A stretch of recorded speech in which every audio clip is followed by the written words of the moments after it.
أستغفر الله رب البرايا أستغفر الله من الخطايا ربي زدني علما نافعا ووفقني عملا صالحا إلى حضرة آبائه وأمته وذريته وأزواجه وإخوانه من النبيين والمرسلين وعلى كل وأشهر كل والأجمعين والتابعين بإحسان إلى يوم الدين رضي الله عنهم نفعنا يا الله بعلومهم وافتح علينا بفتوح العارفين واجعلنا يا الله من العلماء العاملين واجعلنا من عبادك الصالحين وسلمنا يا الله من آفة الدنيا والآخرة وسلمنا من البلاء والوباء ببركتهم وكرامتهم وبوسيلتهم شيخ الله لنا ولهم وبسر الفاتحة.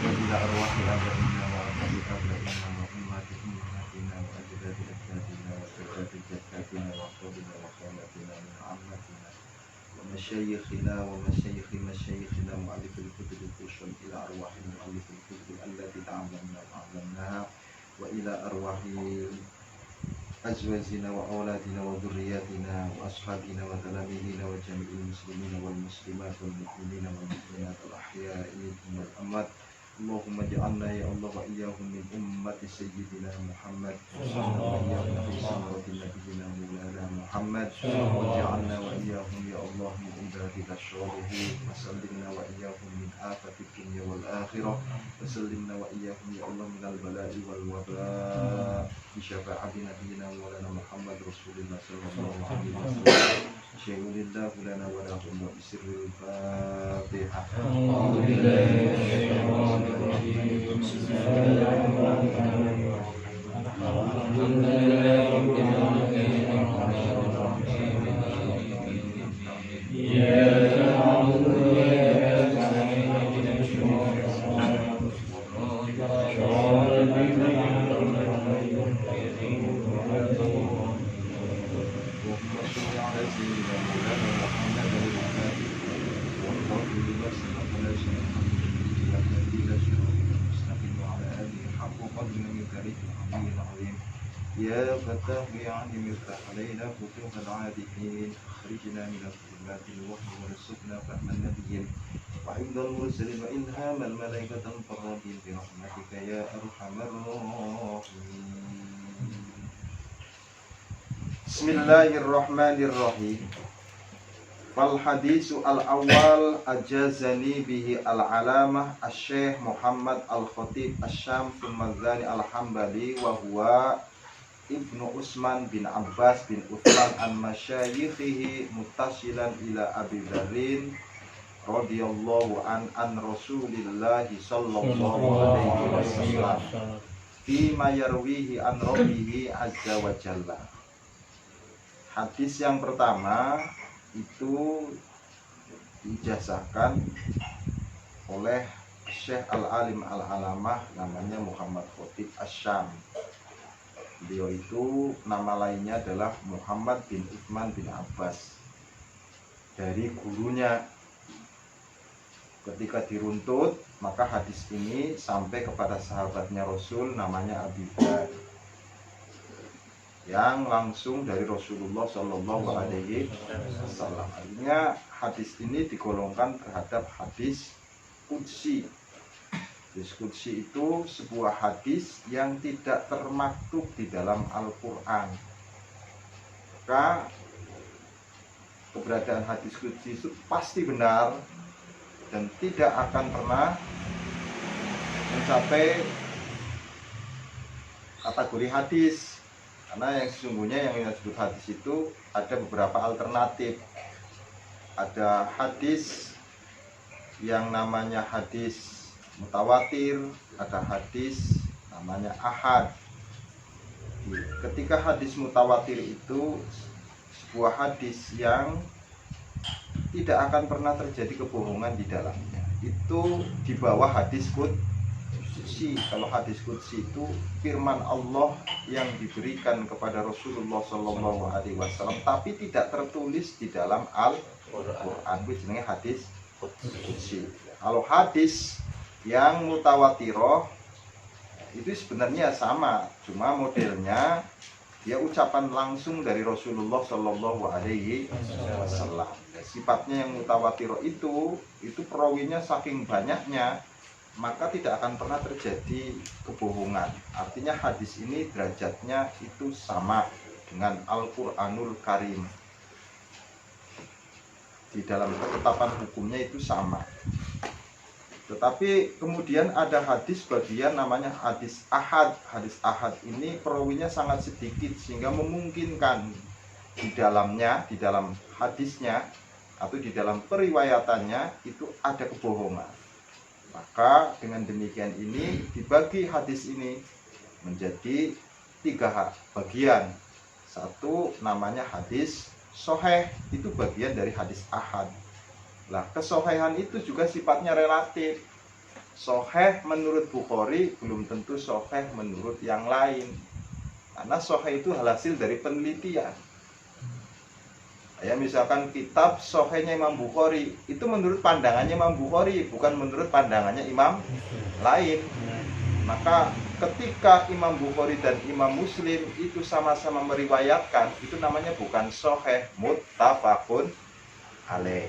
Ya, yang perlu digarisbawahi bahwa hadis sahih ini itu hanya bagian dari hadis ahad, dugaan kuat. Yang pasti tidak ada penolakan itu namanya mutawatiroh. Jadi kalau Anda menolak hadis yang sahih itu tidak mengakibatkan hukum kafir. Karena itu hanya dugaan-dugaan dalam pandangan imam. Ya, misalkan namanya Imam An-Nasai itu banyak meriwayatkan hadis yang tidak diriwayatkan oleh Imam Bukhari. Maka kembali lagi, kesohihan itu relatif, sehingga sahih menurut satu imam belum tentu sahih menurut yang lain, karena sudut pandangnya tidak sama. Sahih ini di bawah sahih, ke kriteria hadis itu adalah disebut hadis sahih, dia harus mencapai 5 persyaratan yang harus dipenuhi. Ketika 5 syarat itu terpenuhi, maka tercapailah hadis itu disebut hadis sahih. Ini nanti di dalam ilmu mustalahul hadis tentunya. Ini hanya untuk menerangkan bagian-bagian dari hadis-hadis itu. Yang kedua namanya hadis hasan, bagian dari hadis ahad. Hadis hasan ini itu di bawah standar hadis sahih, karena persyaratannya tidak terpenuhi kurang 1, maka derajatnya hadis ini di bawah hadis sahih, namanya hadis hasan. Di bawahnya lagi kalau memang persyaratannya kurang dari 2, jadi 5 ketentuan itu hanya 3 yang mampu dicapai, 2-nya belum dicapai, maka hadis ini tidak masuk dalam kategori hasan, tapi masuk dalam kategori dhaif. Ini derajat-derajat hadis. Jadi kalau kita misalkan berdasarkan hadis sahih, itu bukan berarti harus diterima dengan penuh. Jadi orang menolak hadis sahih itu bukan tidak masuk dalam kategori kafir. Kalau demikian itu berarti Imam Muslim nolak hadis sahih Bukhari kafir kalau demikian. Karena kesahihan sesuatu itu juga sifatnya relatif, sudut pandangnya juga tidak sama. Bisa dipahami ya Pak ya? Jadi artinya kebenaran itu sifatnya relatif bila dimiliki oleh manusia, maka benar menurutmu itu belum tentu benar menurut yang lain. Karena kamu punya sudut pandang sendiri dalam menetapkan kebenaran. Dia pun punya sudut pandang tersendiri dalam menetapkan kebenaran. Sehingga kita tidak boleh memaksa kebenaran kita ini harus diakui sama yang lain. Karena belum tentu benar. Yang wajib untuk diterima itu ketika dari Allah. Karena Allah itu yang maha benar. Kalau yang maha benar itu Allah, yang pasti benar itu Rasulullah. Nah kalau di bawahnya Rasul, itu kebenaran, memungkinkan benar itu sangat banyak. Jadi kelirunya itu sedikit. Itu kalau ulama, kita kan dua ulama, balik kayak Yuni, kayak paling akhirnya sare lah paling. Jadi kalau ulama, tingkatannya ulama-ulama yang hebat itu tingkat nyasarnya atau tingkat kesalahannya, kekeliruannya itu sedikit bila dibandingkan dengan tingkat kebenaran. Maka dari sini tipikal hadis itu karena bermacam-macam, itu harus tahu. Nanti ada hadis masyhur, ada hadis namanya itu hadis aziz. Itu dari bagian-bagian itu sangat banyak sekali, sehingga membutuhkan ilmu. Ketika orang misalkan pamannya, mari kembali kepada hadisnya Rasul, itu yang dibutuhkan bukan tekstualnya hadis, tapi makna kandungannya hadis, serta bagaimana caranya hadis Rasulullah Shallallahu Alaihi Wasallam. Karena yang kita terima dari Rasulullah itu bukan bukan sunnahnya ya. Yang kita terima itu sementara ini kan yang kita terima adalah ucapan-ucapan beliau. Bisa jadi ucapan-ucapan beliau itu dalam kondisi tertentu, sehingga tidak bisa dipaksakan dalam keadaan yang sekarang. Karena Rasulullah itu ketika menghadapi manusia, tipikalnya itu tidak sama antara yang satu dengan yang lain. Maka dengan demikian, apa yang disampaikan oleh Rasulullah Shallallahu Alaihi Wasallam perlu dipahami, bukan mengenal satu hadis langsung diamalkan. Ini yang banyak kelirunya di situ. Di mendengar hadisnya Rasul, man qala la ilaha illallah dakhulal jannah, akhirnya sampean nyantai. Yang penting akhirnya ngucap la ilaha illallah. Jadi sekarang ini kalau yang jadi masalah itu, adakah ketentuan kita itu akhir dalam perjalanannya itu bisa ngucap la ilaha illallah? Belum tentu. Yang logikanya ini yang sudah biasa saja belum ada kepastian akhirnya bisa ngomong yang demikian itu, apalagi yang tidak biasa. Wong sing ngaji wae kadang-kadang ora paham, mesti sing ora pernah ngaji. Ngono ya mbul paling ya mbul, logikane ya. Jadi isi hadis yang diriwayatkan oleh Abi Dzar dari Rasulullah Shallallahu Alaihi Wasallam itu agak panjang ini Kang. Isinya begini, ya ibadi inni haramtu az-zulma. Wahai hamba-hambaku,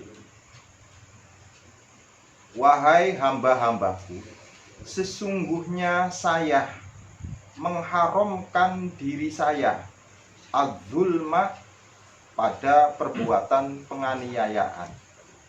Ala nafsi artinya mengharamkan dirinya untuk menganiaya dirinya sendiri. Allah itu mengharamkan menganiaya dirinya sendiri. Dan Allah juga mengharamkan menganiaya kepada yang lain. Maka Allah itu tidak pernah mendolimi kepada makhluknya. Ya, corona itu apa bentuk kedoliman Allah terhadap makhluk? Oh bukan. Banyak kejelasannya tenang. Ala-nafsi. Wa ja'altuhu bainakum muharraman fala tadzalamuna. Saya jadikan, kata Allah Subhanahu wa taala, di antara kamu sekalian itu adalah orang-orang yang dimuliakan. Oleh karenanya, kamu jangan selalu berbuat dolim kepada yang lain. Jangan selalu mendolimi kepada yang lain. Jadi dolim itu tingkatannya begini. Ada dolim linapsih, orang mendolimi terhadap dirinya sendiri. Contoh, mendolimi dirinya sendiri itu adalah mengangkat sesuatu yang sebenarnya tidak mampu. Itu namanya mendolimi diri sendiri. Sebenarnya dia tidak mampu, tapi dimampu-mampuin. Itu namanya membebani kepada dirinya sendiri. Itu namanya dolim linapsi. Artinya mendolimi terhadap dirinya sendiri. Maka kita harus berbuat dengan sesuatu yang kita mampu. Jadi tidak usah memaksakan diri sesuatu yang kita tidak kuat. Ada yang namanya dolim li ghairihi, mendolimi kepada yang lain, kayak nyolong, kayak ngerasan, itu namanya mendolimi kepada yang lain. Dan ada kalanya yang ketiga itu adalah dolim kepada Allah. Lah dolim kepada Allah itu artinya kita menyekutukan dengan selainnya. Bentuk penyekutuannya lagi Kang, itu beragam. Kalau orang sudah mencapai tauhid yang mutlak, tauhid yang murni, maka tidak pernah memandang sesuatu selain Allah. Dia tidak pernah memandang coronanya. Ketika takutnya sama corona, bagi tauhid yang murni musyrik. Jadi ketika Anda misalkan saya takut sama corona, itu musyrik. Dalam pandangan tauhid yang murni. Saya misalkan, terima kasih ya Mur, kamu telah memberi rezeki sama saya, itu juga musyrik. Dalam pandangan tauhid yang murni. Maka tauhid yang murni itu semuanya dikembalikan kepada Allah Subhanahu wa taala, tidak pernah memandang sesuatu selain Allah. Jadi pengertian tauhid yang murni itu tidak hanya sekedar kita menyekutukan dengan berhala saja. Kalau misalkan kita tidak menyekutukan terhadap berhala, itu paling gampang. Jauhin aja cukup. Tapi mengikuti hawa nafsu itu juga bagian dari Anda menstatuskan nafsu kita itu sebagai Tuhan. Itu bagian dari kesyirikan yang luar biasa. Tapi dalam batasan-batasan itu yang namanya kaidah syariat itu masih dimakfu. Jadi kalau ada orang berbuat sesuatu mengharapkan upah, itu masih diperbolehkan dalam pandangan syariat. Tapi dalam pandangan ilmu tauhid Anda tidak boleh. Jadi beribadah dengan tujuan mencapai neraka, mencapai surga atau takut terhadap neraka, itu gagal tauhidnya. Sehingga variasinya la ilaha illallah itu terjadi beberapa kelompok. Kalau kelompoknya kayak model kita wis cukuplah. Kelompok kita ini masih memandang sebab musabab. Ada kelompok di sini yang tidak lagi memandang sebab musabab. Maka kalimat ini namanya kalimat lub. Kalimatnya sudah menjadi saripati. Maka semuanya tidak pernah dianggap. Yang dianggap cuma Allah. Ini yang agak beratan. Tapi dulu tingkatannya nanti. Yang penting kita di siwe rokok. Ya ra. Untuk mencapai tauhid itu ya. Fala tadho lamu. Nah pesannya Allah Ta'ala, karena Allahnya tidak pernah mendolimi terhadap makhluknya, maka sangat dosa sekali ketika makhluk mendolimi kepada yang lain. Jadi dosa kita ini mendolimi diri kita, mendolimi kepada yang lain, terlebih kita mendolimi terhadap Allah Subhanahu wa Ta'ala. Jadi tiga ini yang menjadi pondasi Kang. Kalau kita tidak pernah mendolimi terhadap diri kita, makanya kalau kita misalkan termasuk dikir, itu ada yang namanya dolim soal orang mampu dikir suwe dipaksa. Karena ya semuanya sesuai dengan kadar kemampuannya masing-masing. Maka kayak sholat 5 waktu itu melihat kadar secara umum. Jadi secara umum orang itu mampunya sholatnya 5 waktu. Maka oleh karena demikian jangan memberatkan dirimu. Kalau memang misalkan pamannya kamu masih butuh yang lain, ya dicukupkan saja. Tidak usah sholat itu ditambah-tambah sampai sehari kayaknya sholat nggak ada hitungannya. Itu juga termasuk kedoliman kan. Jangan banyak yang dolim itu banyak. Sesuatu yang bukan ahlinya kemudian sok ahli itu juga dolim. Mul di wilayah ojo mlebu kowe. Semua itu sesuaikan. Kedoliman itu menaruh sesuatu. Dolim itu adalah menaruh sesuatu bukan pada tempatnya. Sekalipun secara bangunan fisik, sekalipun secara bangunan fisik itu kayaknya pantas kamu udah mbah itu pantas. Tapi orang dua ilmu mbah itu ya macam-macam ngono. Paham ya? Itu jenenge dolim. Jangan memaksakan diri. Kamu ruwaya ini. Kalau kamu pengen jadi mbah ya pelajari ilmu mbah dhisik ngono lho. Ono sing dimaksud. Jadi Allah Ta'ala itu yang pesan pertamanya, sesungguhnya saya mengharamkan diri saya mendolimi kepada dirinya, apalagi mendolimi kepada yang lain, kata Allah Subhanahu wa Ta'ala. Maka ketika kamu mau mencontoh sifatnya Allah, artinya Anda tidak boleh mendolimi dirinya dan tidak boleh mendolimi kepada yang lain. Tuh, ini hadisnya agak panjang. Ya ibadi kullukum dolun, wahai hamba-hambaku, kamu semuanya tanpa terkecuali dolun, orang-orang yang tersesat.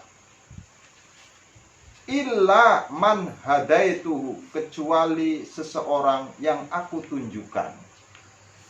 Jadi hak menunjukkan, hak untuk membenarkan, hak untuk menyesatkan, sekali lagi di sini adalah haknya Allah Subhanahu wa Ta'ala.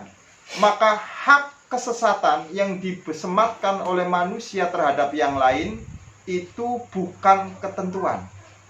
Jadi sekalipun 1 juta manusia menyesatkan Anda, tidaklah menjadi sesat di mata Allah Subhanahu wa Ta'ala. Jadi makanya kita tidak usah bingung ketika disesatkan sama manusia. Selama yang menyesatkan itu adalah manusia. Tapi kalau sudah Allah Subhanahu wa Ta'ala yang menyesatkan, sekalipun seluruh manusia itu membenarkan kamu, tetap sesat. Dibalik, sekalipun seluruh manusia itu menyesatkan kamu, kalau dalam pandangan Allah itu adalah kamu benar, maka penyesatan manusia itu tidak ada artinya. Dibalik, sekalipun kamu itu adalah dibenarkan oleh seluruh manusia, namun dalam pandangan Allah kamu itu adalah sesat, berarti tidak ada pengaruhnya penilaian manusia. Kapan hal semacam itu bisa kita ketahui? Tentu bukan di alam dunia, tetapi ada alam yang menjadi pembuktian betulkah kita sesat ataukah kita itu adalah menjadi orang yang mendapatkan petunjuk. Kalau neng dunia podo-podo ngotot, sesat yang ngotot, hanya dengan membaca hadis ini kita tidak boleh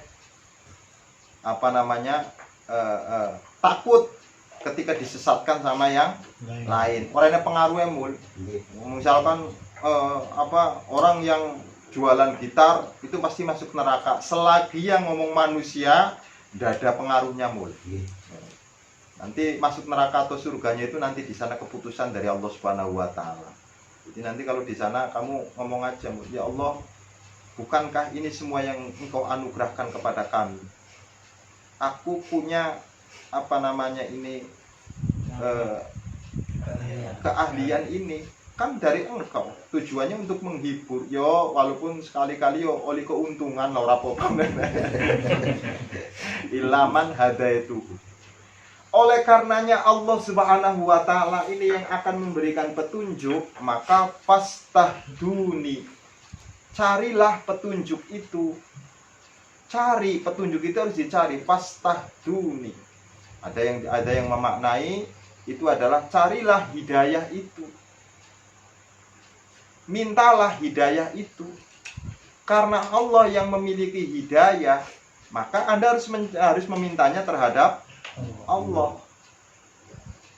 Kalau kamu betul-betul meminta dengan sepenuh hati, meminta petunjuk dari Allah, ahdikum, aku tunjukkan kamu sekalian. Jadi kalau pengen mendapatkan jawaban dari Allah, biasanya itu dilemahkan selemah-lemahnya.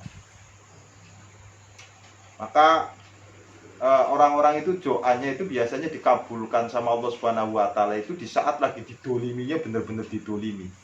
Karena sudah nggak ada harapan lagi. Saat itulah memanjatkan doa. Makanya Rasulullah SAW berkata, jadi doanya orang didolimi itu sangat, karena ngenes banget ning hati, Pak.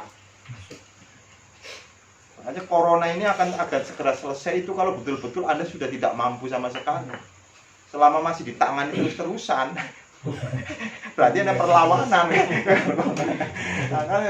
Makin kamu mengatakan lemah, ya Allah, ternyata di hadapan makhlukmu yang lemah saja saya nggak mampu.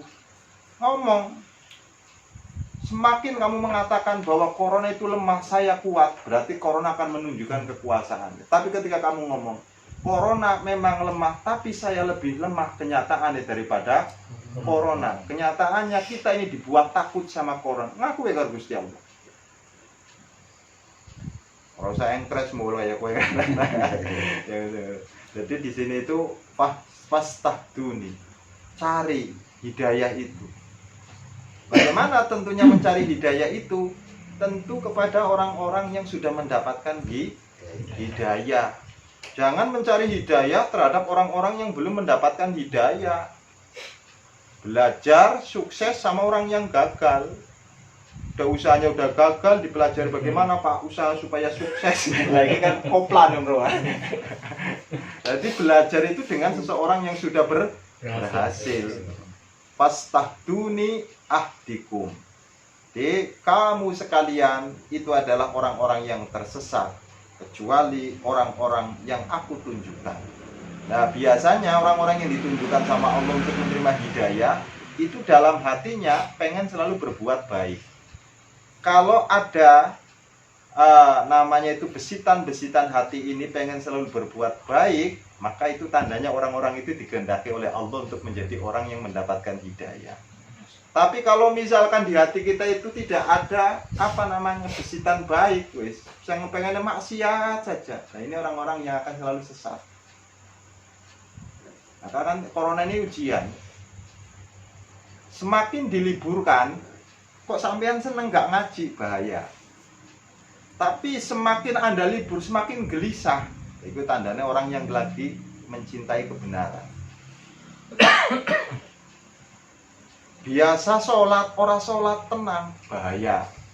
Tapi biasa sholat, orang sholat gelisah. Itu tandanya Anda ini adalah sudah mencintai sholat. Artinya mau ditunjukkan kepada jalan yang benar. Sekali-kali orang sholat dhisik mul, muji ngono lho. Biasa ngopi, orang ngopi malah nyantai. Oh berarti Anda duduk cantik kopi. Ayo dia biasa ngopi, kok kemudian tidak ngopi, Anda gelisah. Berarti betul-betul antara ngopi denganmu itu tidak bisa lagi dipisahkan. Biasa ngerokok, orang rokok santai tenang, oh berarti duduk bener-bener perokok. Rokok Pak Idris. Maka sing kaya ngono iki biasanya merokok dapat membunuhmu kuwi sing kaya ngono. Tapi sing bener-bener ketika tidak merokok pening, mumet, oh berarti obatnya kudune rokok. Ya enak lho mbel kabeh kuwi. Jadi tandanya orang itu dikasih hidayah, itu alamatnya itu selalu pengen ada kebaikan dan kebaikan. Dia tertarik dengan kebaikan. Walaupun sesekali dia itu adalah tergelincir kepada kemaksiatan, tapi tidak menggugurkan bahwa orang ini adalah mencintai terhadap kebaikan. Tapi kalau misalkan orang ini diajak baik, susah banget. Ini tandanya orang belum mendapatkan hidayah. Tapi kalau ada orang diajak baik kemudian mau, ini sudah menjadi alamatnya bahwa hidayah ini bakal masuk. Jadi selama hati kita ini pengen berbuat baik, berarti masih ada hidayah. Hidayah ini tingkatannya juga macam-macam, Pak. Satu disebut hidayah domir. Namanya hidayah perasaan. Semua makhluknya Allah tanpa terkecuali, termasuk manusia itu punya. Namanya perasaan. Maka kalau misalkan kita lihat kambing ketika lahir itu langsung itu kan ketubannya yang ada di itu kan langsung dijilatin, itu namanya naluri. Kemudian ketika namanya anak kambing ini baru bisa jalan, dia cari susunya ibunya, itu juga naluri. Ya misalkan ada bayi nangis langsung diangkat sama ibu, itu naluri. Namanya hidayah naluri. Tapi manusia itu tidak cukup hanya dengan mengandalkan nalurinya saja. Nanti kalau berbicara naluri nggak enak terus. Nggak enak lah. Nah, ini kalau berbicara naluri. perasaan. Maka hidayah ini naik. Perangkatnya juga Allah siapkan, namanya hidayah hawasiyah. Hidayah hawasiyah itu semua manusia itu dikasih potensi untuk melihat, merasakan, kemudian memegang, namanya hawasiyah, semuanya. Tetapi kembali lagi, mata yang digunakan untuk melihat itu tidak bisa menjadi alat kebenaran. Karena apa yang kita lihat belum tentu benar. Apa yang kita dengar belum tentu benar. Kita mendengar, bisa jadi itu tidak benar pendengarannya. Bisa jadi beritanya yang tidak benar, atau bisa jadi beritanya benar, kita dengarnya yang kurang benar. Maka berita ini namanya khobar. Jadi khobar itu artinya kabar, itu namanya berita. Kalau omongan namanya hadis. Maka ucapannya Rasul namanya hadis, tapi yang memberikan namanya khobar. Jadi khobarnya dilihat dari khobarnya, bisa kemungkinan itu benar, bisa kemungkinan itu salah. Dilihat dari ucapannya Rasul, tergantung sopo sing rongokake. Kalau yang mendengarkan kupingnya agak, ya itu nanti pengaruh di dalam pemberitaan. Ada dalam sebuah bahasa yang mungkin menurut arti dari orang itu adalah begini, tapi bisa jadi menurut orang lain itu tidak. Contoh, wong ngapak itu kalau ngomong loro, anaknya piro pak loro, didengar sama orang yang dari wilayah Jawa Timuran. Oh, anaknya Pak Jamal lagi sakit. Ada yang dimaksud anak saya ini dua. Kan salah toke pentafsirannya. Jadi dari omongan ini juga akan melahirkan tafsir yang berbeda. Maka yang salah itu duduk omongannya Kanjeng Nabi ini, tapi caranya kamu menyikapi, caranya kamu menyikapinya yang keliru. Di sini hadisnya Nabi itu pasti benar, cuma caranya kamu memahaminya yang belum tentu benar. Jadi pahami ya. Nah, maka dari ketika ada orang mengatakan Rasulullah Shallallahu Alaihi Wasallam berkata, perkataannya Rasul itu benar, tapi pemahaman kamu itu belum tentu benar. Jadi yang jadi masalah di sini bukan hadisnya Rasulnya, pemahaman Anda. Kayak jenggot itu sunnahnya Rasul. Sunnah di sini itu adalah sesuatu yang bukan apabila dilakukan dapat pahala. Pengertian sunnah itu sifat yang melekat, sesuatu yang melekat dalam diri Rasul. Karena Rasulnya laki-laki mestinya jenggotnya ngono lho Kang. Namanya sunnah itu melekat. Bukan sunnah yang diartikan apabila dijalankan mendapatkan. Hal ini banyak yang keliru nanti jadi situ. Maka kalau misalkan pamannya sunnah itu adalah sunnah itu bahasanya, namanya sunnah itu tindak lampai Kanjeng Nabi itu namanya sunnah. Perjalanannya Nabi namanya sunnah. Tapi kalau omongannya Nabi namanya hadis. Paham ya? Tentang kabarnya Rasul itu namanya khobar. Jadi Rasul begini namanya khobar. Tapi Rasul berkata demikian namanya hadis. Yang hadis ini omongannya Rasul tertulis, tapi tindak lampai Kanjeng Nabi mesti tidak tertulis. Apa ada yang mencatat kelakuannya Kanjeng Nabi Muhammad Shallallahu Alaihi Wasallam? Nah, yang ditulis itu rata-rata hadis omongannya Kanjeng Nabi. Karena itu adalah yang diceritakan itu adalah omongan ungkapannya Kanjeng Nabi, maka harus dipahami dalam situasi apa Nabi Muhammad ngomong. Dalam kondisi apa Nabiullah Muhammad Shallallahu Alaihi Wasallam berbicara. Karena tidak semua yang diomongkan oleh Rasul itu namanya hadis. Tidak semua yang diungkapkan oleh Rasulullah Shallallahu Alaihi Wasallam itu adalah merupakan ketetapan hukum yang harus dijalankan. Karena statusnya Muhammad itu bisa jadi Rasul, statusnya Muhammad bisa menjadi mufti, statusnya Muhammad bisa menjadi pribadi sendiri, statusnya Muhammad itu adalah menjadi hakim.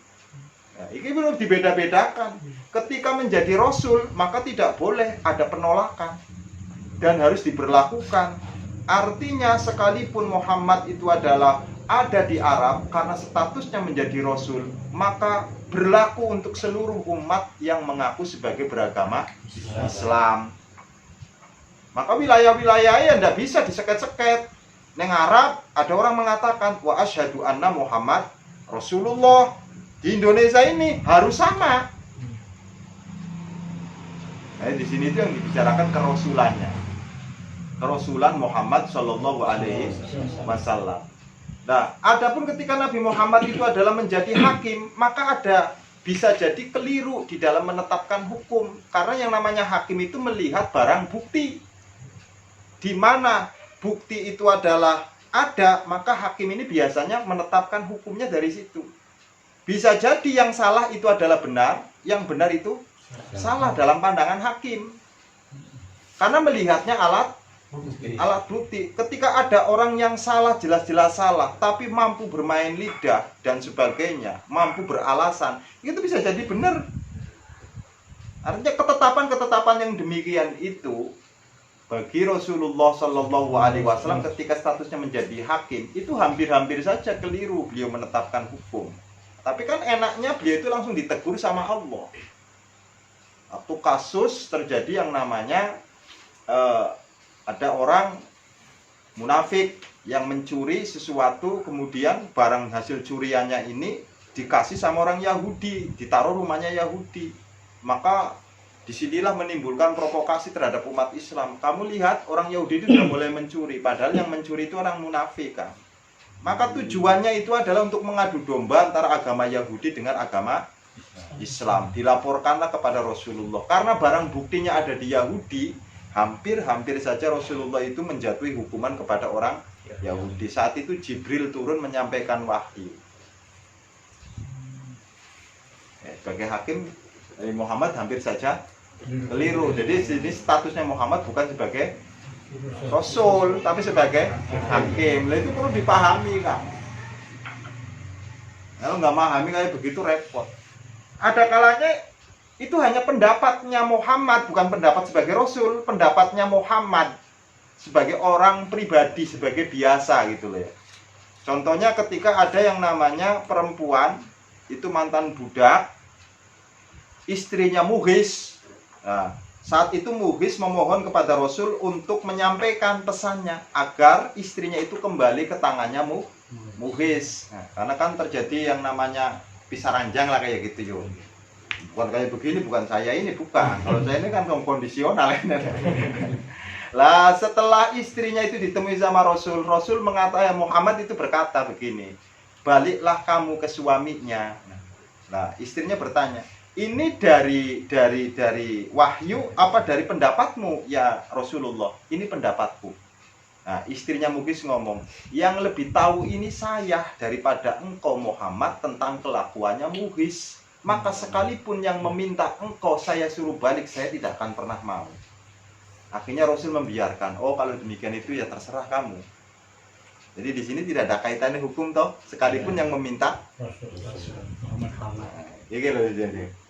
Yang demikian itu banyak dalam hadis Kanjeng Nabi, tapi tidak direkten sebagai perintah dari Rasul, tapi sebagai individunya Kanjeng Nabi Muhammad Sallallahu Alaihi Wasallam. Bisa dipahami Pak? Ini namanya hawasiyahnya manusia. Maka manusia itu dikasih panca indera. Panca inderanya di sini itu pandangannya ya tidak sempurna, pendengarannya ya tidak sempurna. Maka akibat dari pendengaran yang tidak sempurna itu melahirkan ketidaksempurnaan pasti di dalam amaliyah dan sebagainya. Makanya kan orang ini tergantung apa yang didengar. Nah, kalau yang dengarnya kurang butuh, ya jadi wong ora butuh. Ada lagi misalkan di dalam ucapannya Rasulullah Shallallahu Alaihi Wasallam itu harus dilihatnya dengan memakai mata dibandingkan dengan yang lain. Jangan diambil yang separuh-separuh.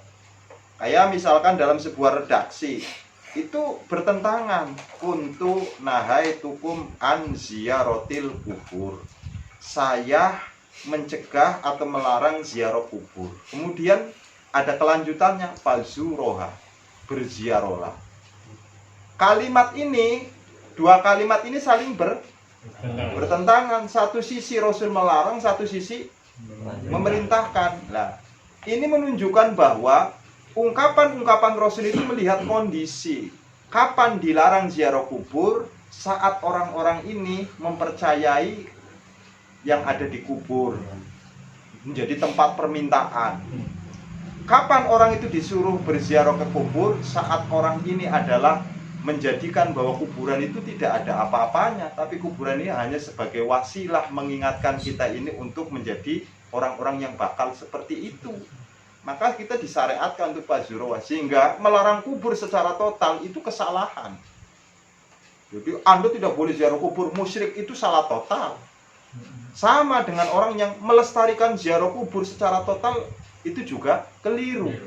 Oleh karenanya, yang keliru itu yang kayak mana? Orang ziarah kubur meminta pada orang yang dikubur. Paham ya? Ya. Yang dilarang, yang dilestarikan adalah orang ziarah kubur untuk mengingat bahwa kita nasibnya akan sama. Maka ungkapan-ungkapan seperti itu tidak bisa dipahami apa adanya, tapi harus dimaknani gitu loh, Kang. Nah, sekarang ini orang mengenal satu hadis dari kalender, kadang-kadang ini diamalkan. Soheh, hadisnya soheh, hadis soheh. Betul hadisnya soheh, cuma pikiranmu sing ora. Pemahamanmu kan lho sing ora soheh, Zul. Jadi kalau hadisnya itu adalah soheh, cuma nangkapmu gue loh. Jadi dari sini itu kembali bahwa yang bermasalah ini sebenarnya bukan pada hadisnya, bukan pada Qur'annya. Yang bermasalah itu kitanya, kan. Itu hidayah hawa syaitan. Mata ini punya jangkauan, tapi jangkauannya mata ini terbatas sifatnya. Sehingga ketika manusia itu mengandalkan pandangan matanya, dia akan tidak sama ukurannya. Hanya ada mata yang jelas, ada yang mata yang rabun, maka menilai sesuatu ini itu juga akan berbeda-beda. Bagi saya ini jelas karena mata saya masih sehat, maka masih bisa membaca. Dikasih sama orang yang matanya kayak mul, kan ngene Kang. Akhirnya bisa jadi tulisan yang jelas itu tidak menjadi jelas karena yang membaca juga tidak jelas. Bukan tulisannya yang tidak jelas, tapi sing wacane ora jelas. Jadi sekarang ini masalahnya, agama ini dibuat tidak jelas, bukan agamanya yang tidak jelas. Orangnya yang membaca agama ini sudah tidak jelas. Jadi yang jadi masalah itu pada siapanya, Andre? Pada orangnya itu. Jadi agama tidak pernah bermasalah, kitanya yang bermasalah di dalam memandang. Nah, maka pandangan ini juga akan ada pengaruh. Satu, apalagi kemudian dari pandangan-pandangan itu akan berbeda-beda karena manusia itu punya tipikal yang tidak sama. Pendengaran sudah tidak sama. Walaupun misalkan mendengarkannya sama, tapi hasil kesimpulannya nggak sama sampean. Nah, begitulah sosok sahabat-sahabat Rasulullah di hadapan Rasul. Menerima dari Rasul sama, namun ketika ditanya akan berbeda pendapatnya. Sehingga lahir kayak pendapatnya Ibnu Abbas. Ucapannya sama, diterima dari Rasul, tapi tafsirnya tetap tidak sama. Ini maka manusia itu tidak cukup hanya mengandalkan telinganya, matanya, tangannya. Ini semua namanya hidayah. Hidayah yang Allah berikan. Tetapi ketika hanya sekedar itu yang Allah kita itu berhenti, celaka kita ini. Mengukur kebenaran kok dengan mata. Saya lihat sendiri, memang kamu lihat sendiri, tapi apa yang dilihat dia apa benar. Jadi sesuatu yang Anda lihat belum tentu kejadiannya itu.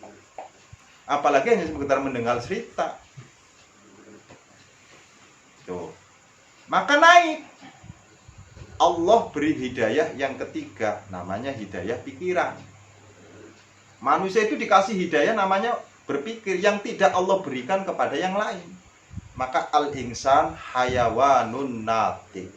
Letak kesempurnaan manusia itu adalah pada pikirannya. Bukan al-insan hayawan yang nyatek, bukan. Jadi hayawan itu artinya kesempurnaan, bukan hewan. Mau sampe ditafsiri al-insan hewan sing nyokot ora. Tapi al-insan hayawanun natik. Kesempurnaan manusia itu letaknya pada pikiran. Maka pikiran ini berusaha untuk menjangkau sesuatu yang telah dihasilkan oleh mata manusia, sesuatu yang pernah dihasilkan oleh pendengaran manusia. Ini berusaha untuk dipikirkan. Hasil pemikirannya itu namanya pikiran. Kamu melihat putih, kenapa ya warnanya putih? Ingin jadi pikiran. Kenapa ya kitab ini warnanya kuning?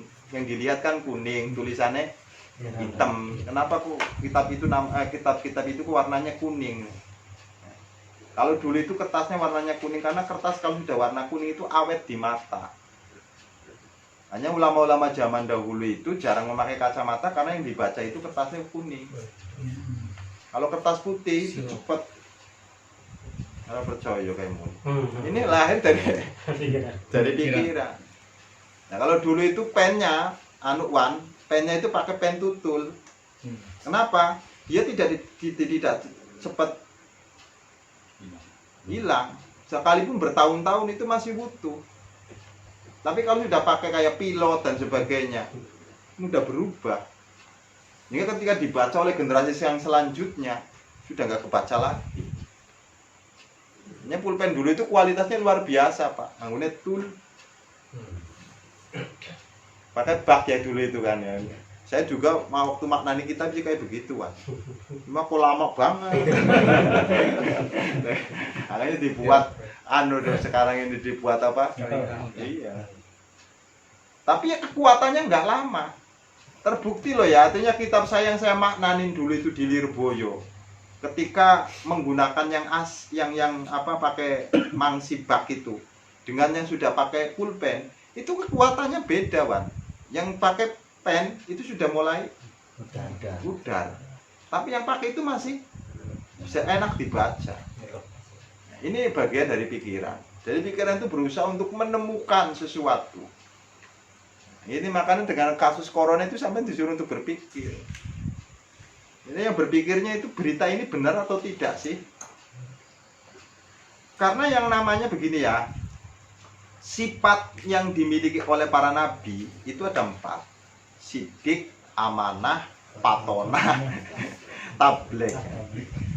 Itu semuanya saling mendukung. Ketika penyampaian itu tidak didasari dengan sidik dan amanah, maka lahirnya itu kehancuran. Pemberitaan itu kalau tidak ada dasar sidik dan amanah, hanya dasarnya itu keuntungan, yaitu akan mengacaukan pada seluruhnya. Yang kita sekarang itu pertanyakan, adakah pemberitaan kita ini didasari dengan sidik, dengan kejujuran, betul-betul hasil dari penemuan, atau memang dibayar sama orang yang punya duit untuk mengumumkan kekacauan itu? Jadi pikiran harus kerjawan di situ. Sekarang, ada misalkan spesialis rumah bersalin, karo bidan, istri kamu disodorkan pada dua-duanya untuk dites. Biasanya kalau di rumah sakit yang bersalin, kayak misalkan pamannya di Metro ini, itu ketika umurnya sudah mencapai untuk kelahiran, ngomongnya pena, disesar saja karena air ketubannya. Kita segera mengambil tindakan harusnya, jangan segera, tapi dibandingkan dengan di bidan yang lain. Kata di bidan ngomong, ya ini bisa. Berarti mana yang benar ini? Sama benar. Masalah. Yang benar yang mana ini? Bisa jadi orang itu memutuskan untuk disesar bukan karena melihat ketubannya, tapi ada keuntungan paling besar ketika sesar itu biayanya lebih mahal. Itu loh Pak, yang dimaksud ini. Maka dengan demikian ini ada pemberitaan, informasi. Ketika tidak valid, ketika tidak didukung dengan amanah dan kejujuran, itu malah merusak yang lain. Ini masalahnya, sidik dengan amanah itu lumur balik-balik kan. Nggak tahu berada di mana ini Mas Sidik sama ya, maka di sini kembali lagi, pemberitaan yang muncul itu perlu disikapi tidak boleh gegabah. Tidak boleh gegabah kita di dalam. Apalagi sekarang ini belum jelas, langsung di-share ya makin nggak jelas. Kayak kamu ini kadang-kadang sering nge-share itu yang tidak jelas. Jadi yang jadi masalah itu sekarang itu karena sesuatu yang belum jelas kemudian di-share dan di-share. Akibatnya semakin tidak jelas. Sudah orangnya pendengarnya tidak jelas, kabarnya juga sudah tidak jelas, maka lahirlah manusia sekarang ini sudah tidak jelas. Yang ngaku iman sudah nggak jelas. Ini kan untuk mengategorikan kita itu beriman atau tidak, itu kan sudah nggak jelas sekarang ini. Nggak jelas. Yang tawakal ya sudah nggak jelas. Enak kalau ngomong mari kita berserah diri saja sama Allah Subhanahu wa taala. Kalau iman diukur dengan omongan kayak begitu penak, coy. Maksudnya namanya orang-orang yang tawakal itu bukan hanya diukur dengan omongan saja, kelakuannya juga itu. Ketika orang ini tidak pernah takut, itu namanya orang yang benar-benar tawakal.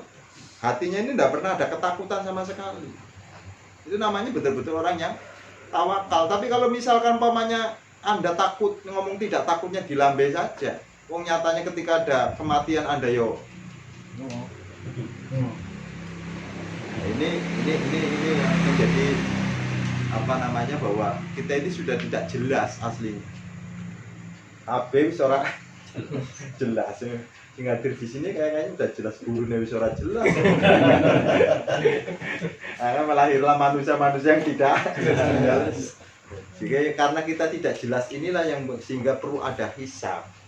Yang jelas-jelas ini nggak hisab, makanya kita tinggal dua pilihan. Kalau mau imannya iman yang jelas, mau kafir ya kafir yang jelas. Jadi nggak buat mumet karo malaikat gitu. Nah kalau kita nih buat lama ini karena nggak jelasnya ini loh ya. Karena banyak pemeriksaan itu karena tidak jelas. Coba kalau jelas mul. Kamu jelas nggak kira-kira mul? Jelas. Pasta itu nih yang ini nih yang ketiga.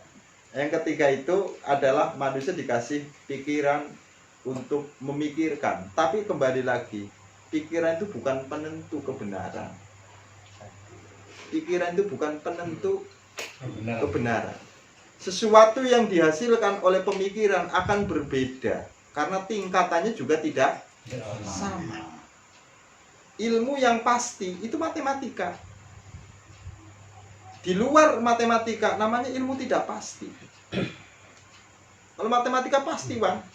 Hitung-hitungan itu pasti. Maka dunia ini kalau ukurannya matematika rusak. Karena yang namanya matematika itu ilmu memastikan. 5 kali 5 itu tidak pernah. Sampai 30 itu tidak pernah. Mesti hasilnya 25. Sementara nasib manusia itu nggak bisa dipastikan.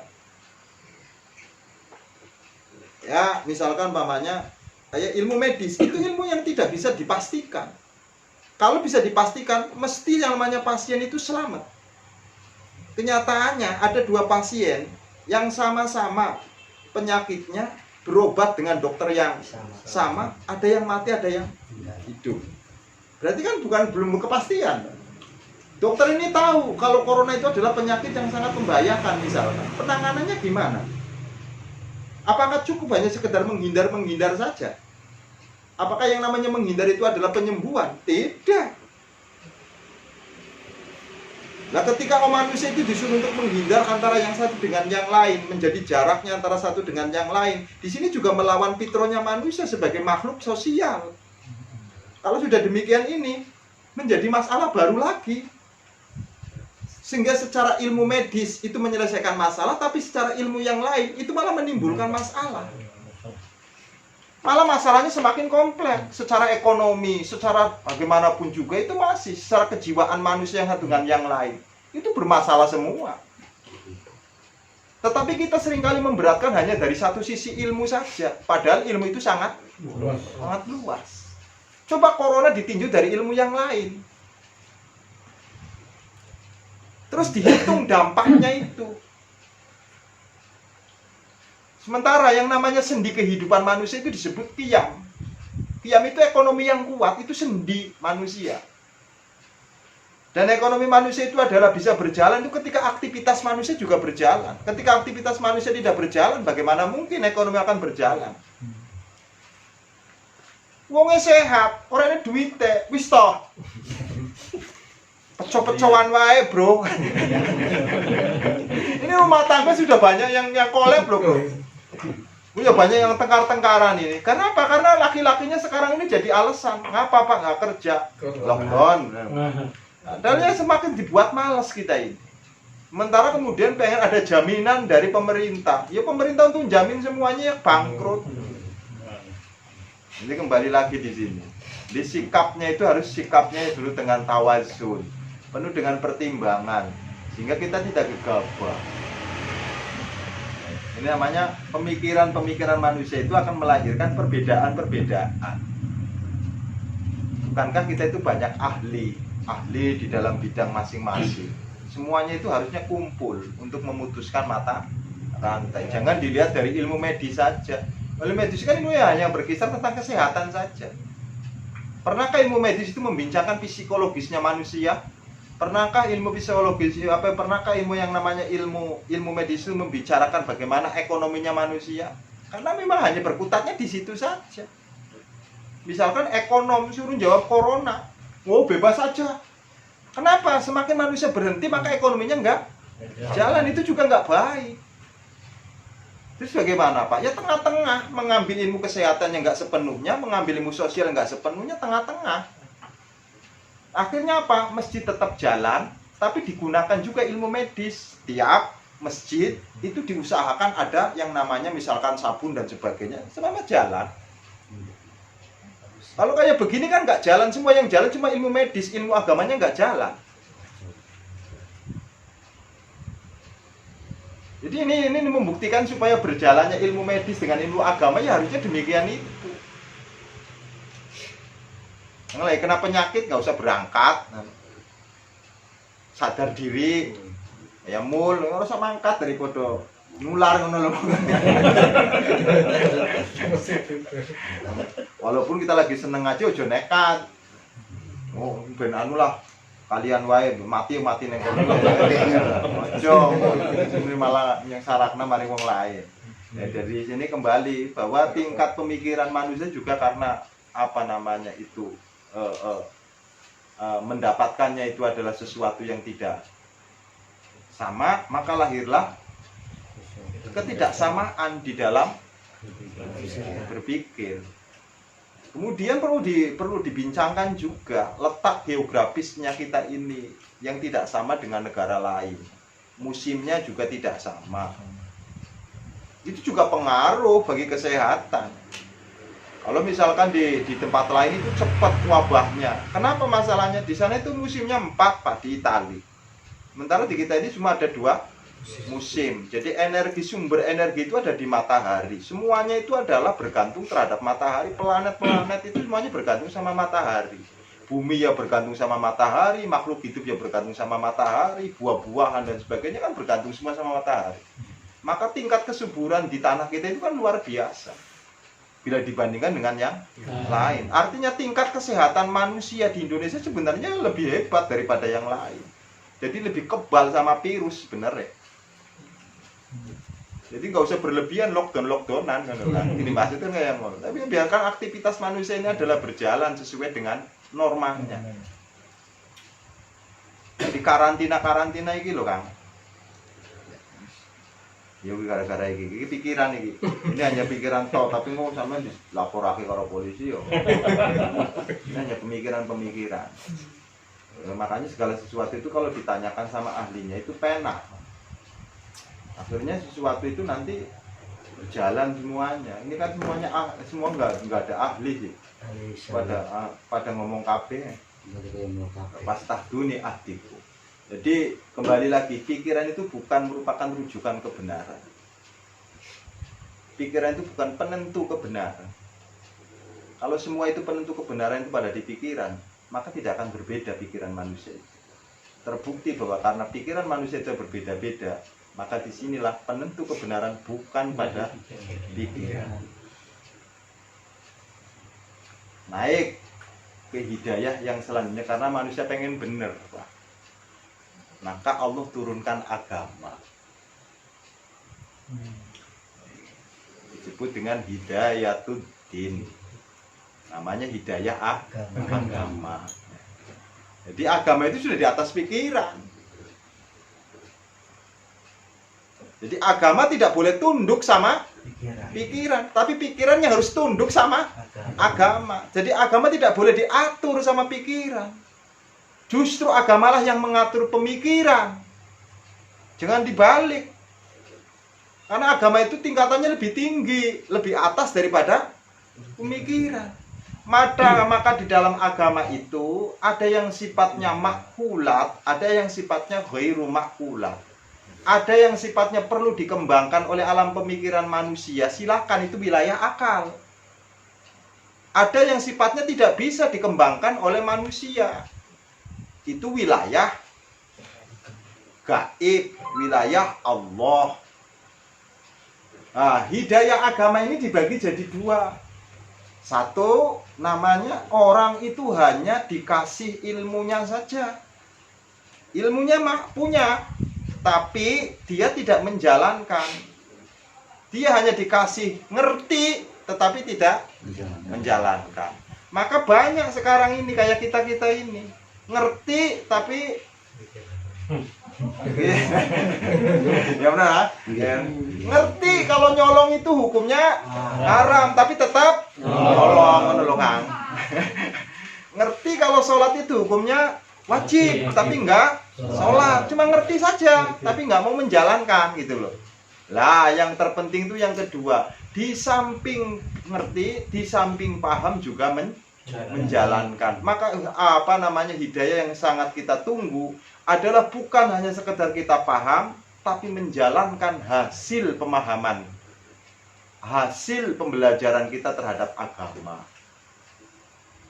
Ini namanya hidayah agama. Maka disebut ihdinas sirotol mustaqim. Makanya kita membaca surah Al-Fatihah, ihdinas sirotol mustaqim, yang diminta yaitu bukan hanya sekedar kita dikasih ilmu saja ya Allah, tapi diminta untuk dikehendaki menjadi orang-orang yang menjalankannya. Karena kan ada orang berilmu tapi tidak mengamalkan. Banyak toh? Ya potongannya kayak aku lah. Ada orang yang berilmu dan mengamalkan, itu ya beda derajatnya. Nah, sekarang ini kalau orang misalkan pamannya berkata, orang ini ngomong kayak tipikal saya, itu ngomongnya saja tapi jalankan kan tidak. Nah, sekarang ini yang paling banyak ituan, orang ngomong akhirnya tong kosong berbunyi nyaring, biarlah anjing. Akhirnya ya gunggung-gunggungan toh sih. Ayo asune Cina ning pinggir kene kan ana padha-padha asune iki gunggung ya kono gunggung.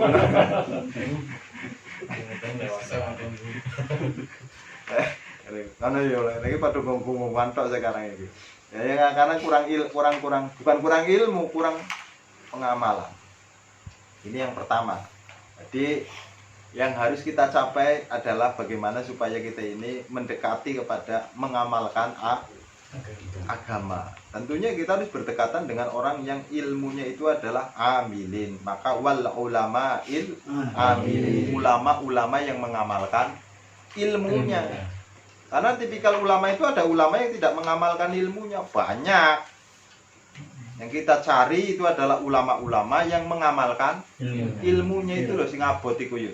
Anu sul, sing abot itu. Karena mengamalkan itu abot yun. Abot banget, memperjuangkan kebenaran jangan dipikir gampang. Beratnya luar biasa. Itu kalau tidak dikasih kemampuan sama Allah nggak akan mungkin. Ya ibadi kullukum ja'i. Wahai manusia, kamu sekalian itu dalam keadaan lapar. Memang kan dikasih panganan. Illa man amtuhu, kecuali orang yang aku kasih makanan. Fastata'imuni ut'imukum, maka mintalah kamu makanan kepadaku, pasti aku akan memberikan makanan terhadap kamu. Ya Allah, aku lapar, berilah makanan kepada kami. Bukan itu yang dimaksud. Jadi kalau kamu itu adalah keadaan lapar, carilah makanan. Kalau sudah cari, pasti kamu akan mendapatkan. Kalau sudah dapat, maka kamu makan, jadi kenyang. Begitulah pertanyaan, ya Allah, mintalah makanan kepadamu ya Allah. Aku sudah 3 hari nggak makan. Yo, kelenger sampean. Yang dimaksud at-imuni, carilah makanan. Karena semuanya Allah jadikan untuk kamu.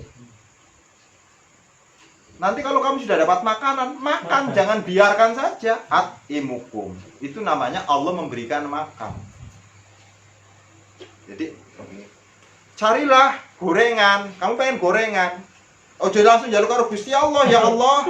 Saya minta gorengan ya sampai kapanpun tidak bakal datang. Karena bukan di surga, Yon. Kalau di surga pena datang sendiri karena sudah nggak ada yang jual gorengan. Kalau di dunia kan masih banyak orang yang jualan gorengan. Nah, kalau kayak misalkan diberlakukan hukum di surga dengan hukum di dunia, bahaya. Aku wong bangkrut. Benar. Ya Allah, aku pengen makan bebek goreng. Oh, sing jualan bebek goreng ya bangkrut toh, Pak. Oleh karena hukum dunia itu, Anda ketika pengen makan bebek goreng ya harus usaha dulu. Setelah dapat baru makan. Tapi usahanya ya dari Allah. Kamu dikasih tenaga untuk berusaha dari Allah. Makanan yang Allah siapkan, sesuatu yang Anda dapat juga dari Allah. Maka at-imukum. Jadi di sini maknanya kadang-kadang keliru. Maka kamu mintalah makan sama Allah. Niscaya Allah akan memberikan makan. Lah yo keliru toh, Kang. Akhirnya orang ini ketika itu dikiran ya lu kepanganan, ya Allah, aku sudah 3 hari gak makan, ya Allah, berilah makanan pada kami. Itu bisa dilakukan oleh orang-orang yang sudah tidak lagi ada ha'il, ada hijab antara dirinya dengan Allah. Hanya ulama-ulama zaman dahulu itu kalau lapar, Pak Hen, itu tidak pernah makan, cukup baca kulhu aja udah kenyang. Imam Abu Hanifah itu kalau lapar, ya Allah, baca kulhu. Kulo lapar, maca kulu, itu udah dari kenyang. Amin sanggup kayak ngono. Pakai lapar. Amin maca kulune 1000 malah tambah lapar. Asy-Syaikh Sulaiman itu kalau lagi dalam keadaan kondisi sulit itu baca sholawat. Misalkan dalam keadaan sakit itu baca sholawat langsung sembuh. Syekh Sulaiman, pengarang Dalailul Khairat. Lalu sampean baca Dalailul Khairat itu semakin sakit masalahnya. Ngopo masalah? Karena suwe lungguhe ngono lho. Jadi di sini itu bukan masalah sholawat sing berpengaruh. Nilainya yang ada dalam hatinya kita ini yang mengalami ketidaksamaan dengan orang-orang dahulu. Maka agama itu tidak hilang, yang hilang itu isinya. Mulai masjid itu orang hilang, mau sampean tinggal pirang tahun tetap utuh masjid. Yang hilang itu isinya. Ini membuktikan masjid kan mulai podo hilang isinya. Ambale hilang. Jadi aja dipahami keliru ya Kang yo. Nanti kalau dipahami keliru sampean langsung minta makan sama Allah Subhanahu wa taala. Ya Allah ngomong, kowe teki tenaga iku kon kerja goblok. Jadi di sini kembali lagi tingkatannya itu juga berbeda. Ya ibadi kullukum arin. Wahai hamba-hambaku, kamu itu dalam keadaan telanjang. Arin itu adalah dalam keadaan telanjang. Illa man kasautu, kecuali orang yang aku kasih sandangan atau kasih pakaian.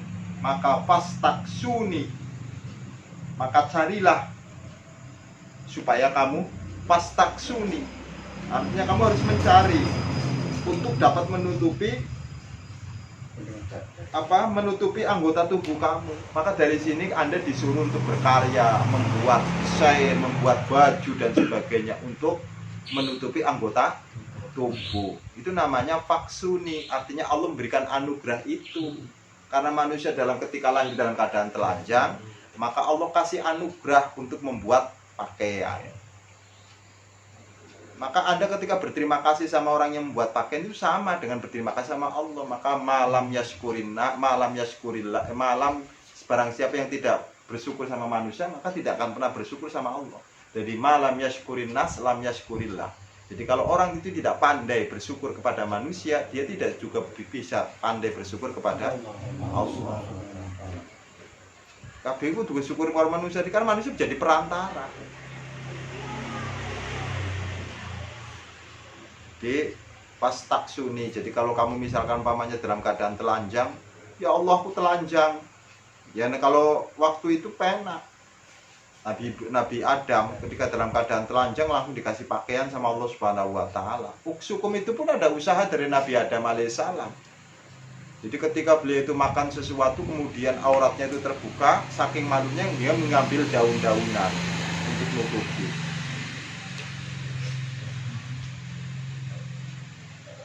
Ya Allah aku seneng kitar. Terus ngomong, berilah aku kitar ya Allah. Ya Allah sampai kapanpun orang bakal masih, tapi kamu beli mul yuk gitar ngono lho.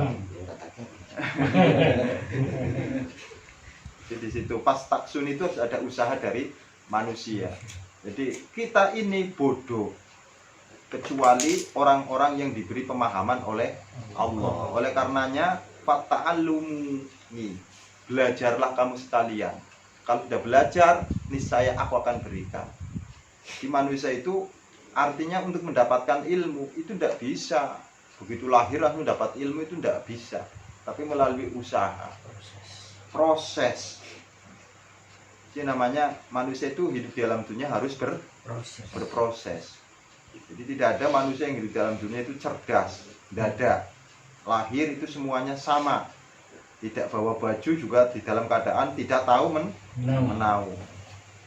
Adapun ketika besar itu tinggal ada yang bajunya keren, ada yang cerdas, ada sing tumpul. Oke, pengaruh dari apa itu? proses. Pengaruh dari apa itu? Ene wong ngajine bareng. Ngajine podo, ene sing ora paham, ene sing cepat paham. Itu pengaruh apa nih gue jajal sampean? Pengaruh pikirane apa pengaruh keadaannya? Pikirannya sebenarnya sama, tapi keadaan inilah yang mempengaruhi sehingga pikirannya sama.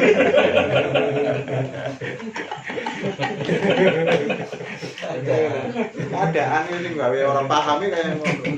Enggak sih kalau keadaan.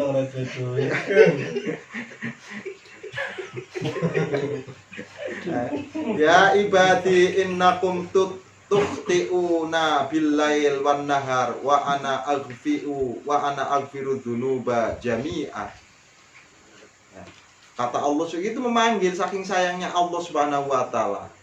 Ya ibadi wahai hamba-hambaku, kamu sekalian itu lihat tukhti'una billail wan nahar.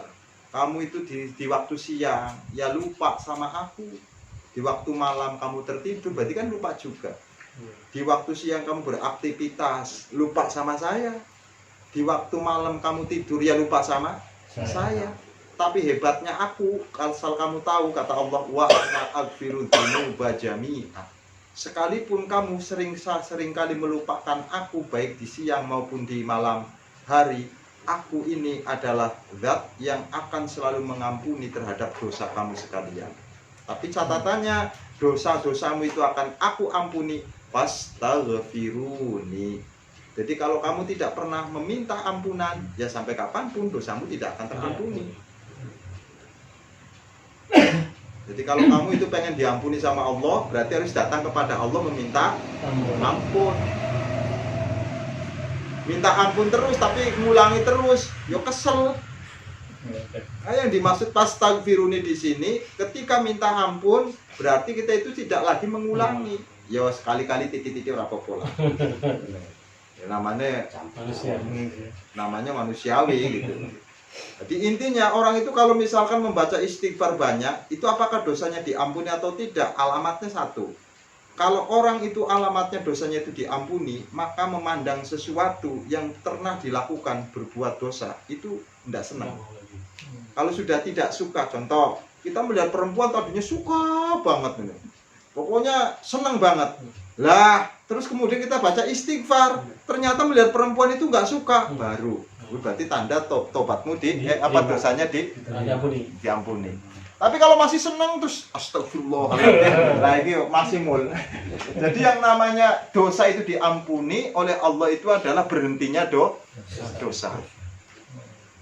Ini kalau kamu misalkan istighfar walaupun 1000, 7000, 11.000, tapi masih ngelakoni dosa berarti durung diampuni. Tapi ketika yang namanya dosa itu diampuni, mesti kamu itu berhenti dari dosa.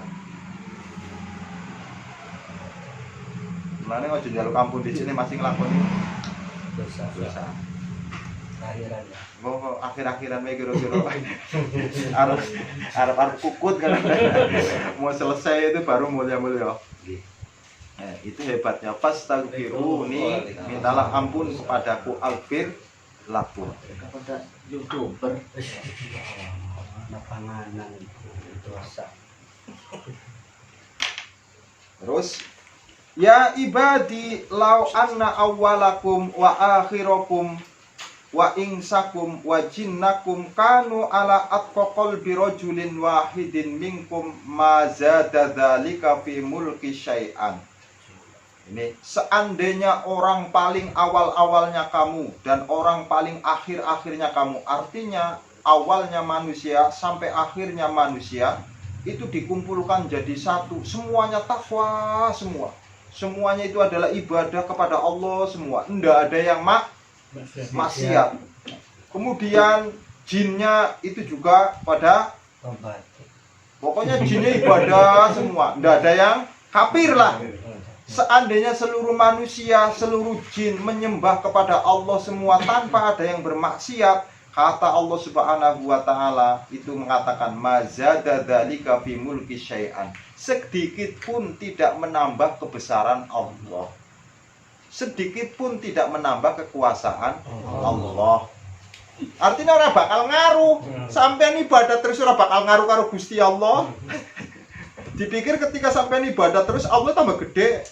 Kalau ditinggalkan Allah tambah kecil. Emang pelembungan apa?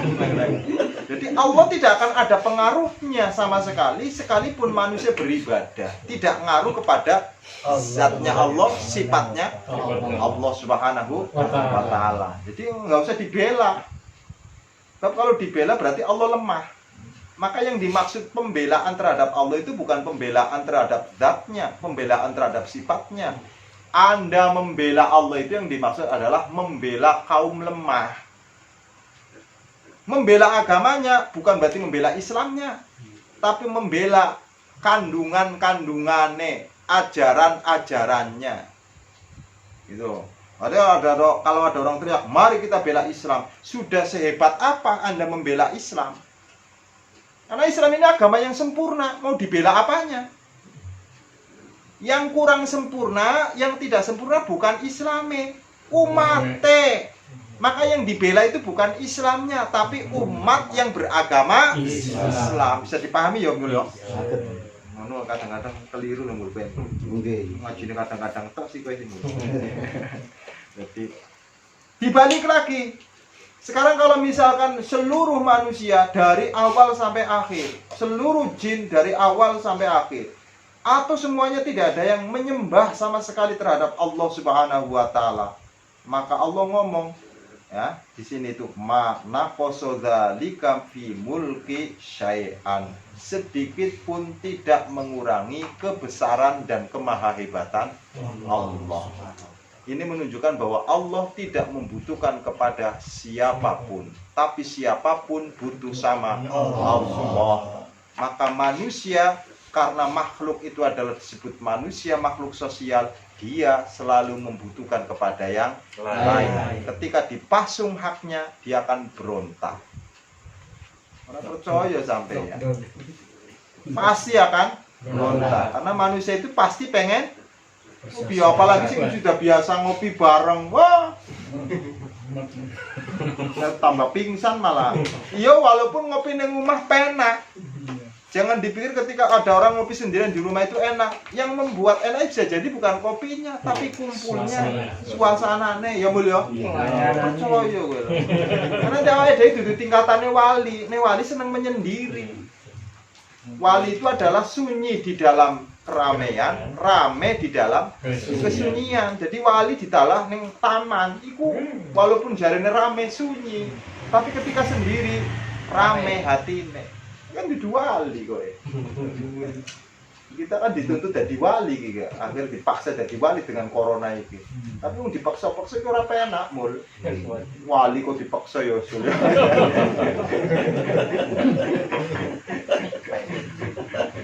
Wali kok dipaksa. Kalau mbak bisa dipaksa coy. Mbak bisa dipaksa tapi wali gak bisa dipaksa. Wali ojol. Jadi ini menunjukkan bahwa Allah itu tidak membutuhkan apapun. Paham Pak ya? Jadi Allah tidak butuh apapun. Jadi kemudian Allah berkata lagi, ya ibadi law anna awwalakum wa akhirakum wa insakum wa jinnakum qamu fi sa'idin wahidin fasa'aluni fa'ataitu kulla wahidin mas'alatahu mana qasadzalika mimma indi. Seandainya seluruh manusia itu adalah atau jin itu berkumpul dalam satu tempat meminta dengan permintaan yang sama. Setelah meminta dengan permintaan yang sama, aku kabulkan semuanya. Tidak ada yang tidak dikabulkan, semuanya dikabulkan. Maka kata Allah sedikit pun tidak mengurangi kepemilikan aku. Jadi jangan dipikir ketika Allah misalkan diminta sama kamu, kemudian memberi, kue tambah kurang. Tidak akan pernah. Dan sifat yang demikian itu hanya dimiliki sama Allah. Tapi kalau misalkan Pak Hen punya duit, diminta mesti kurang. Jadi tiru sifat yang ini karo Gusti Allah. Kalau Allah itu diminta itu tidak bakal kurang. Karena Anda disuruh untuk meminta sama Allah itu karena nggak bakal kurang. Tapi caranya Allah Subhanahu wa Ta'ala itu mengabulkan itu tidak langsung dari langit tepluk ke orang, tapi melalui proses. Bisa jadi ditaruh di orang. Gitu loh. Beyan cari lagi kelaparan, minta makan. Allah jawab. Karena ligone yo kakine melangkah. Sing mau neng ora bakar-bakaran, sana ligone yo bakar-bakaran kuwi. Karena jawab ini sing ndonga ya Allah, aku. Paling kayak ngono paling yo. Di satu ligane aku jadi wasilah sing bawain bandengnya dari Rawajitu. Ngono lho yo. Kayane nek jamaah sing pengen bakar-bakaran. Kayak hasilnya kayak ngono. Hasilnya kayak ngono, Bu. Dikabul sama Allah Subhanahu wa Ta'ala. Amin. Cara Allah mengabulkan doa itu tidak langsung gitu loh, ada proses di situ. Jadi kayak misalnya mamanya minta rezeki, ya Allah tetap kasih, tapi kan caranya. Ada kalanya kemudian kita keluar, kemudian tanpa disengaja ketemu sama orang, ada toh? Ada. Iya. Ada kalanya ketika kita minta kekayaan, meminta kecukupan sama Allah, Allah turunkan corona, di saat orang menderita malah mengambil keuntungan kayak Andre. Ngomong pada gawe malah tambah senyum saya. Kan dagangannya laris ya, Bro. Terlambat. Doanya ada gitu. Kan kandang karo Heru ngeluh kowe. Kandang karo kayak ini pasti senyum. Kalau corona itu tergantung ya mulia. Iya Ramon, tergantung siapa sih kapi. Anda tanya sama Hendri, iya Hendri keadaan kayak, wah alhamdulillah banget malahan. Karena dia memang dikasih nikmat. Di suasana yang demikian itu malah rezekinya lancar. Dagangannya payu. Tapi tanya karo Heru, piye Pak Corona? Alah. Jadi yang nyikapi corona ini tergantung kondisi masyarakat ya Pak. Yang lagi bangkrut kayak ngono nyikapi corona benci banget sama corona. Tapi bagi Hendri, alhamdulillah Hendri, seneng banget kali Hendri. Enggak perlu diperpanjang kayak. Koplak kok Hendri. Jadi ada segala sesuatu yang Allah ciptakan itu orang mesti bahwa itu negatif kabeh, mesti ini sisi positif. Karena Gusti Allah itu menciptakan segala sesuatu itu ya tidak bisa dilihat dari saat itu saja.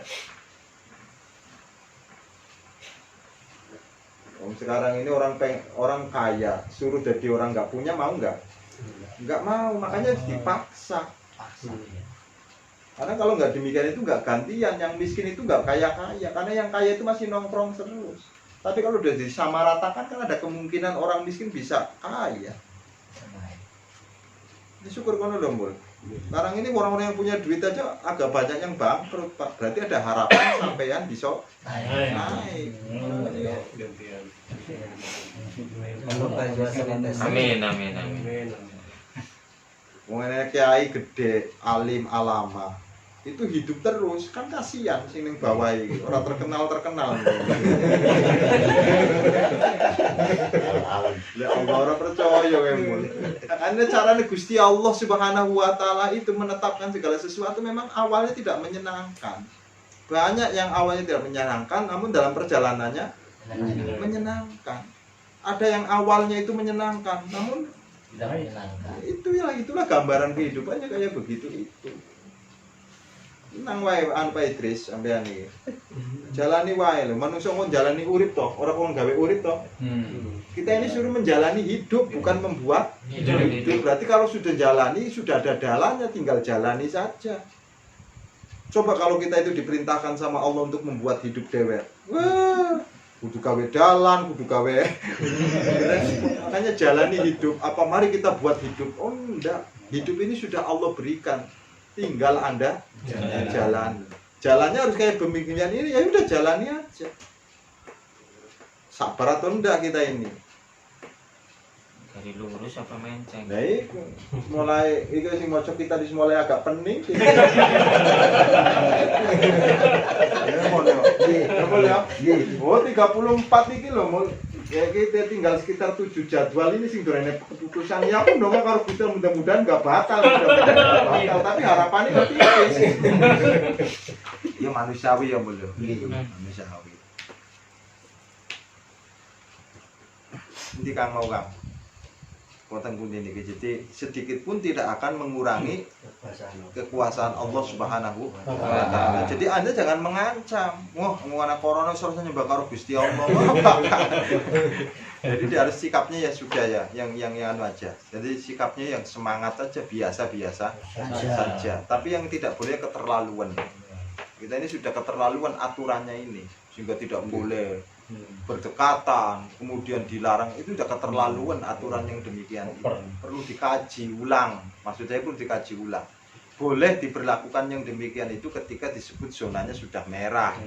Tapi kalau sudah masih kayak begini-begini saja ya, manusia itu justru sekarang ini penyelesaiannya itu ya dengan memakai rohani yang sangat tinggi.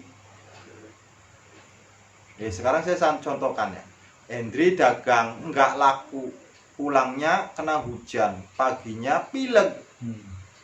Pertanyaannya, ini pileknya itu karena akibat kehujanan, apa akibat dagangnya nggak laku?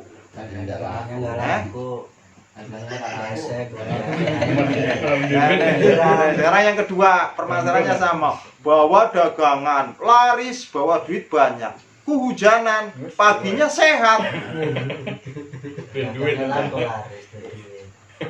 Kalau masalah Pikiran berarti ya. Ini kan di sini. Jadi yang namanya makanya ketika disebut bahwa Quran itu adalah obat, Quran itu adalah syifa. Yang dimaksud syifa di sini itu adalah Quran itu memberikan dukungan moral sangat luar biasa di dalam manusia itu. Karena ketika manusia itu jiwanya bagus, akan terlalu energik. Manusia sing galau gue loh, sing cepet kena penyakit.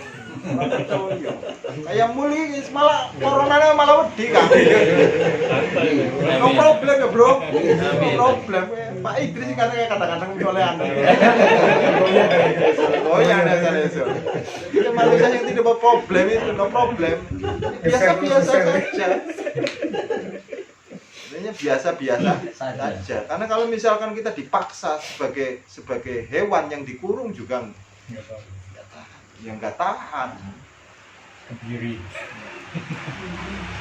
Kembali lagi di sini bahwa semua itu jalani, tapi cara jalani nggak usah keterlaluan, nggak ada keterlaluan, nggak boleh menyentuh bagainya. Kadang-kadang sampai ya yang pena itu yang punya sabun, sekarang produk sabun saking laris itu megang apa saja itu cuci, megang apa saja cuci. makan.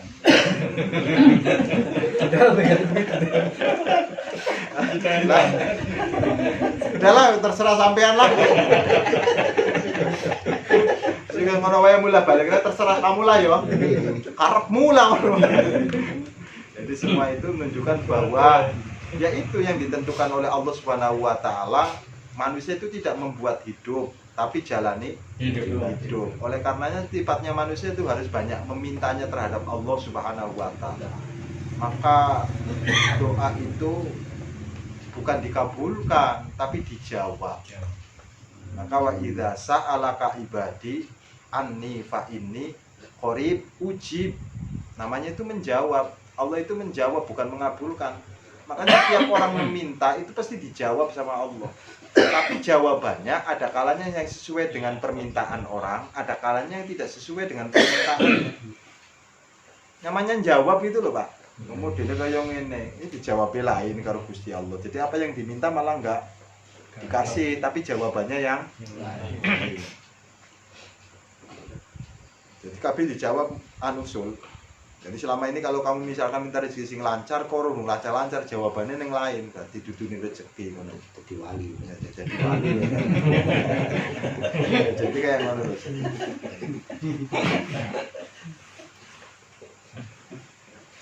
Tiba-tiba jalan-jalan wali loh. Jika iza akto itu kullu wahidin masalah tahu mana kosodalik illa mimain indi. Jadi tidak akan pernah mengurangi sesuatu yang ada di sisi Allah Subhanahu wa taala. Kama yang kusu al mukhyid idza udkhila al bakhra. Ya ibadi innama hiya a'malukum uhsiha lakum tsumma uwaffikum iyaha faman wajada khairan falyahmadillah. Faman wajada khairan falyahmadillah wa man wajada ghairu dzalik fala yalumanna illa nafsah.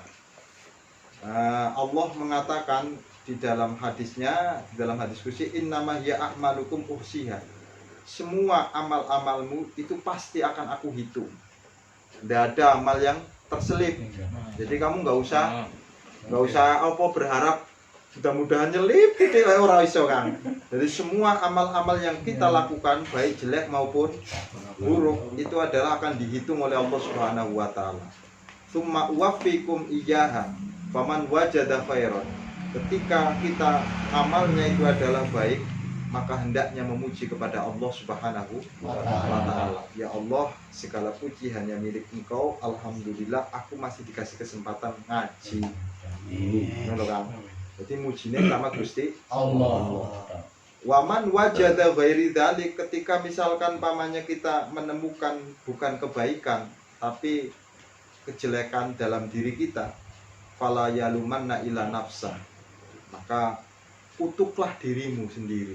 Jangan kutuk yang lain, jangan menyalahkan yang orang lain, tapi salahkanlah dirimu sendiri. Mengapa aku kayak begini gitu. Kadang-kadang kalau kebenaran kamu pujilah yang lain, tapi kalau misalkan kekeliruan, cacilah dirimu sendiri.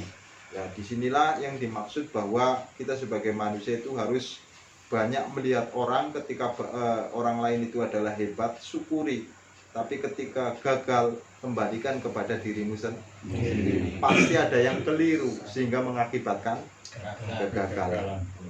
Selama ini dagang, misalkan pamannya kopi Madaya itu orang nggak lancar-lancar, celaklah ya dirimu sendiri. Pasti apakah kopi ini yang tidak enak atau memang cara dagangnya yang nggak bisa. Coba kalau yang dagang itu yang pakai itu ya kayak yang dagang rokok. Walaupun rokok itu sebenarnya rokok nggak enak, tapi kan karena yang dagang itu yang cantik-cantik kan. Coba ya pakai gituan. Spek kayak begitu loh bro. Kayaknya kalau kopi kamu cepet ini bro. Jadi kembali lagi bahwa bentuk kegagalan itu jangan langsung diarahkan takdir, mau takdir Allah, jangan.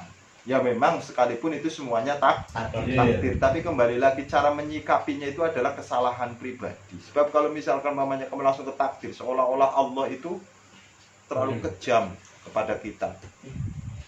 Maka kenapa kemudian ketika yang baik-baiklah diarahkan kepada Allah Subhanahu wa taala, bahwa sebenarnya kebaikan dan kejelekan itu adalah takdir dari Allah. Kesuksesan dan kegagalan itu adalah takdir dari Allah. Tapi kita menyikapinya itu tidak bisa langsung ke takdir, gitu loh Pak. Paham ya? Jadi kalau misalnya terjadi kesuksesan, Anda banggalah pada Tuhanmu. inilah takdir dari Allah. Tapi ketika kamu gagal, inilah takdir, podo wae kowe ngenyek karo Gusti Allah. Tapi inilah kegagalan yang yang terjadi pada diri kamu. Isinya orang beriman itu ketika mendapatkan keberhasilan, dia tidak pernah menyandarkan kepada dirinya, tetapi selalu menyandarkan kepada yang lain. Namun ketika gagal, itu selalu menyandarkan dirinya sendirilah yang lebih disalahkan. Itu konsepnya orang hidup yang betul-betul beriman kepada Allah Subhanahu wa taala. Mudah-mudahan satu hadis ini bermanfaat. Allahumma amin. Maulaya sholli wa sallim daiman abada ala habibika khairil khalqi kullihim ya rahibil mustafa balligh maqasidana waghfir lana ma madaya wasi'al karami huwal habibul ladzi turja syafa'atuhu likulli awli minal awwali muqtahimi al-fatihah.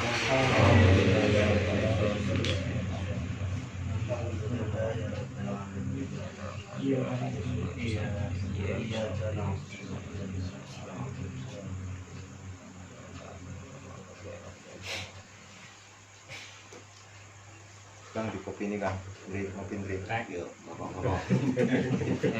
Gorengan. Gorengan. Ya, gue kan mau njaluk panganan sedikit.